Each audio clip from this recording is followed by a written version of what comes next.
तमाम नाजरीन को दिल की गहराइयों से खुश आमदीद। हाबिल और काबिल का वाक़या। मोहतरम अजीज़ दोस्तों, आज का मेरा टॉपिक है हज़रत आदम अलैहिस्सलाम के दोनों बेटों के बारे में, जिनका नाम हाबिल और काबिल है। ये कत्ल दुनिया का पहला कत्ल है जिसने किसी इंसान की जान ली, जो बहुत बड़ा गुनाह है और उसकी सख्त से सख्त सज़ा है। जब आदम और हव्वा जन्नत से निकाले गए और कई सालों तक अल्लाह की बारगाह में तौबा की और अल्लाह ताला ने उनकी तौबा कबूल कर ली। अल्लाह के हुक्म से वो दोनों मिले और दुनिया में रहे। फिर औलाद का सिलसिला शुरू हुआ। हज़रत हव्वा का जब पहला हमल होता तो दोनों जुड़वां बच्चे होते, एक बेटा और एक बेटी। पहले हमल से काबिल और उसकी बहन अकलीमा पैदा हुई। फिर दूसरे हमल से हाबिल और उसकी बहन यहूदा पैदा हुई। उस वक्त अल्लाह ताला के हुक्म से हज़रत आदम अलैहिस्सलाम ने जो शरीयत बनाई थी, उसके तहत एक पेट की लड़की का दूसरे पेट के लड़के से शादी कर दिया जाता था। चुनांच उन दोनों भाई बहनों की जो दो पेट से पैदा हुए थे, हज़रत आदम अलैहिस्सलाम शादी कराने का इरादा किया, लेकिन काबिल ने बाप का हुक्म मानने से इनकार कर दिया। अब झगड़ा शुरू हो गया। हज़रत आदम ने उस झगड़े को निपटाने के लिए फैसला दिया कि दोनों कुर्बानी दें। जिसकी कुर्बानी कबूल होगी, अकलीमा उसके निगाह में जाएगी।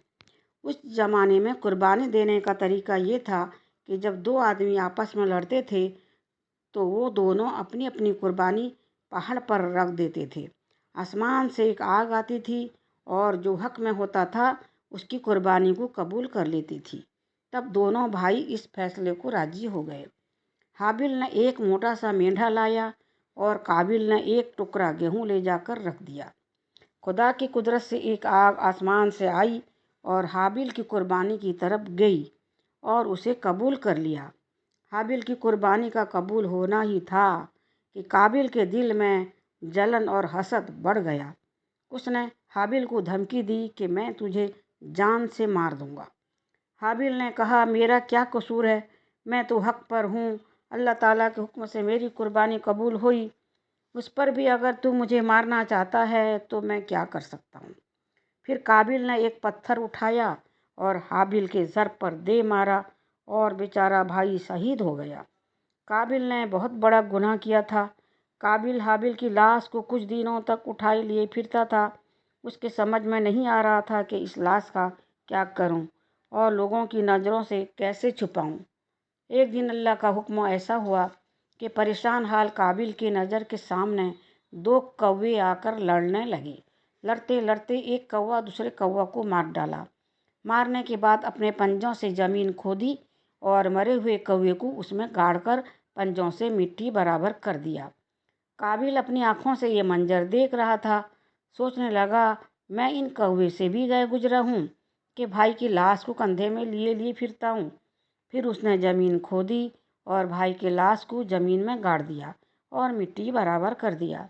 काबिल के इस जुर्म का हाल हज़रत आदम अलैहिस्सलाम को मालूम हो गया। अल्लाह के हुक्म से उन्होंने सज़ा सुनाई कि काबिल को भाई के खून करने के जुर्म में फांसी दे दिया जाए। काबिल ये बात सुनकर यमन की तरफ भागा। वहाँ जाकर एक अल्लाह की इबादत करने की बजाय आग की पूजा करनी शुरू कर दी। हज़रत आदम हमेशा काबा शरीफ हज करने के लिए जाया करते थे। एक बार अरफात पहाड़ पर सो गए। अल्लाह ताला उनके पीठ से तमाम औलाद को जो क़यामत तक पैदा होंगी, उनमें से भलों को सीधी तरफ और बुरों को उल्टी तरफ खड़ा कर दिया। उन सबको हुक्म इलाही हुआ, क्या मैं तुम्हारा रब नहीं हूँ? सब ने कहा, तू ही हमारा रब है। अल्लाह ताला ने उनके इस इकरार पर फरिश्तों की गवाही लिख दी और उसे हजरत अस्वद में अमानत रख दी। इसलिए हजरत अली रज़ी अल्लाह ताला अन्हु से रवायत है कि जो कोई हज करेगा तो हजरत अस्वद उसकी गवाही देगी। जब हजरत आदम ने औलाद की कसरत देखी तो अल्लाह के दरबार में अर्ज किया कि ए अल्लाह, ये बढ़ती हुई मखलूक दुनिया में कहाँ समाएगी। तो अल्लाह ताला की तरफ से इरशाद हुआ, کہ یہ ٹھیک ہے کہ دنیا میں نہیں سمائے گی، اسی لیے میں اپنی قدرت سے کچھ ہی کو زمین پر رکھوں گا۔ بہت سے تو مرنے کے بعد زمین میں دفن ہو جائیں گے، اور کچھ کو باپ کے پیٹ میں رکھوں گا، اور کچھ کو ماؤں کے پیٹ میں جگہ دوں گا۔ حدیث شریف میں آیا ہے کہ اپنی نسل میں سے ایک جوان پر جو سیدھے ہاتھ پر تھا، جب حضرت آدم کی نظر پڑی تو دیکھا کہ وہ ہے تو بہت خوبصورت، لیکن روتا چلا جا رہا تھا۔ حضرت آدم نے جبریل علیہ السلام سے پوچھا کہ یہ کون ہے؟ حضرت جبریل علیہ السلام نے کہا ایک جوان ہے جو تمہاری اولاد میں سے ہے، نام داؤد ہے، جو پیغمبر ہے، جو اللہ کے یہاں بہت مقبول ہے۔ ان کا رونا صرف چپ کی وجہ سے ہے جو ان سے ہونے والی ہے۔ حضرت آدم نے پھر پوچھا ان کی عمر کتنی ہے؟ کہا 60 برس۔ حضرت آدم نے قلعے کی طرف منہ کر کے دعا کی، اللہ تعالیٰ میری عمر تو 1000 برس مقرر کی ہے، میری عمر سے 40 برس اس کو دے دے۔ اللہ تعالیٰ نے حضرت آدم کی یہ دعا قبول کی۔ جب حضرت آدم علیہ السلام کی عمر کو 960 برس پورے ہو گئے اور حضرت اسرائیل علیہ السلام روح قبض کرنے کے لیے حضرت آدم علیہ السلام کے پاس آئے تو حضرت آدم نے فرمایا ابھی تو میری عمر 40 سال باقی ہے۔ تو حضرت اسرائیل علیہ السلام نے کہا یہ 40 برس تو عہد کے دن آپ نے حضرت داؤد علیہ السلام کو دے دیے تھے۔ حضرت آدم کو یہ بات یاد نہیں تھی، انہوں نے انکار کر دیا۔ بعد میں اللہ تعالیٰ نے ان کی عمر پوری کر دی۔ حضرت آدم علیہ السلام کے اقرار نہ کرنے کا مقصد صرف یہ تھا کہ آنے والے وقت میں دنیا کے لوگ لین دین اور دیگر معاملے میں گواہی کے ساتھ لکھا پڑھی کا بھی دستور بن جائے، تاکہ کوئی اپنے لکھے سے انکار نہ کر سکے۔ جب حضرت آدم علیہ السلام بہت زیادہ بیمار ہوئے تو ان کو جنت کی میوہ کھانے کو دل چاہا۔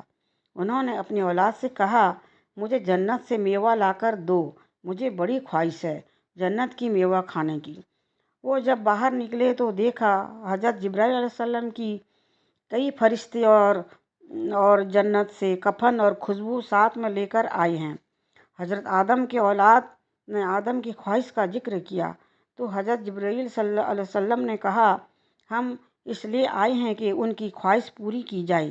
اس کے بعد حضرت آدم نے حضرت حوا اور لڑکوں سے فرمایا کہ تم سب یہاں سے چلے جاؤ، مجھے اب فرشتوں پر چھوڑ دو۔ ان کے جانے کے بعد موت کے فرشتے نے روح قبض کر لی۔ حضرت آدم علیہ السلام کی اللہ کی یاد میں لگے رہے اور فرشتے حضرت آدم علیہ السلام کی روح مبارک قبض کر لیا۔ نہلانے اور کفن پہنانے کے بعد حضرت جبرائیل علیہ السلام کے مطابق حضرت شیش علیہ السلام نے نماز جنازہ پڑھی اور حضرت آدم علیہ السلام کو دفن کر دیا۔ جنازے کی نماز کی رسم قیامت تک کے لیے اسی وقت سے طے کر دیا گیا۔ امید کرتی ہوں میری یہ پوسٹ آپ کو پسند آئی ہوگی۔ پڑھنے میں کہیں غلطی ہو تو معاف کیجیے گا اور سبسکرائب کرنے کو نہیں بھولیے گا پلیز۔